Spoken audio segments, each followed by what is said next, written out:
পিএছচিৰ যিটো division বেঞ্চৰ judgement আহিছে ই অত্যন্ত বেদনাদায়ক আৰু আমাৰ মনত ই এক প্ৰকাৰ হতাশা সকলোৰে মনত আনি দিছে।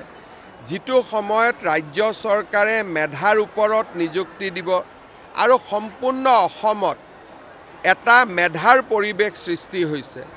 এই মুহূৰ্তত এপিএছচিৰ যোৱাকালি যিটো জাজমেণ্ট আহিছে মই গোটেই পঢ়া নাই, কিন্তু বাতৰি কাকতত যি ধৰণে প্ৰকাশ পাইছে সেই জাজমেণ্টটোৱে যদি সঁচা হয় ই দুৰ্ভাগ্যজনক আৰু ই আমাৰ মনত বেদনা দিয়ে, কষ্ট দিয়ে। আমি নিশ্চিতভাৱে উচ্চতম ন্যায়ালয়ত আমি আবেদন কৰিম আৰু আমি চেষ্টা কৰিম শেষ মুহূৰ্তলৈকে যাতে এপিএছচিৰ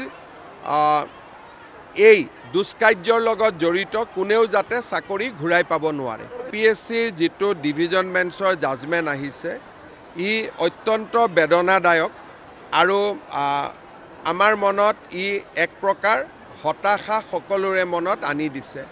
যিটো সময়ত ৰাজ্য চৰকাৰে মেধাৰ ওপৰত নিযুক্তি দিব আৰু সম্পূৰ্ণ অসমত এটা মেধাৰ পৰিৱেশ সৃষ্টি হৈছে। এই মুহূৰ্তত এপিএছচিৰ যোৱাকালি যিটো জাজমেণ্ট আহিছে মই গোটেই পঢ়া নাই, কিন্তু বাতৰি কাকতত যি ধৰণে প্ৰকাশ পাইছে সেই জাজমেণ্টটোৱে যদি সঁচা হয় ই দুৰ্ভাগ্যজনক আৰু ই আমাৰ মনত বেদনা দিয়ে, কষ্ট দিয়ে। আমি নিশ্চিতভাৱে উচ্চতম ন্যায়ালয়ত আমি আবেদন কৰিম আৰু আমি চেষ্টা কৰিম শেষ মুহূৰ্তলৈকে যাতে এপিএছচিৰ এই দুষ্কাৰ্যৰ লগত জড়িত কোনেও যাতে চাকৰি ঘূৰাই পাব নোৱাৰে। পিএছচিৰ যিটো ডিভিজন বেঞ্চৰ জাজমেণ্ট আহিছে ই অত্যন্ত বেদনাদায়ক আৰু আমাৰ মনত ই এক প্ৰকাৰ হতাশা সকলোৰে মনত আনি দিছে।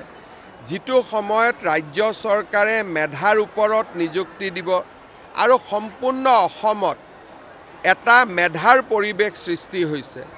এই মুহূৰ্তত এপিএছচিৰ যোৱাকালি যিটো জাজমেণ্ট আহিছে মই গোটেই পঢ়া নাই, কিন্তু বাতৰি কাকতত যি ধৰণে প্ৰকাশ পাইছে সেই জাজমেণ্টটোৱে যদি সঁচা হয় ই দুৰ্ভাগ্যজনক আৰু ই আমাৰ মনত বেদনা দিয়ে, কষ্ট দিয়ে।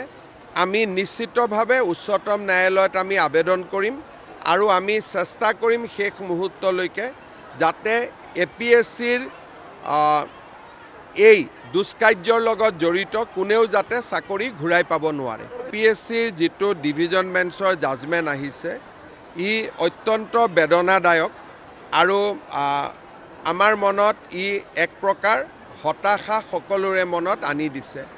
যিটো সময়ত ৰাজ্য চৰকাৰে মেধাৰ ওপৰত নিযুক্তি দিব আৰু সম্পূৰ্ণ অসমত এটা মেধাৰ পৰিৱেশ সৃষ্টি হৈছে।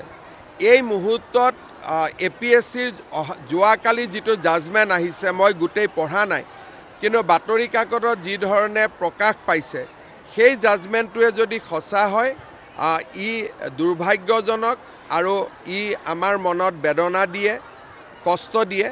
আমি নিশ্চিতভাৱে উচ্চতম ন্যায়ালয়ত আমি আবেদন কৰিম আৰু আমি চেষ্টা কৰিম শেষ মুহূৰ্তলৈকে যাতে এপিএছচিৰ এই দুষ্কাৰ্যৰ লগত জড়িত কোনেও যাতে চাকৰি ঘূৰাই পাব নোৱাৰে।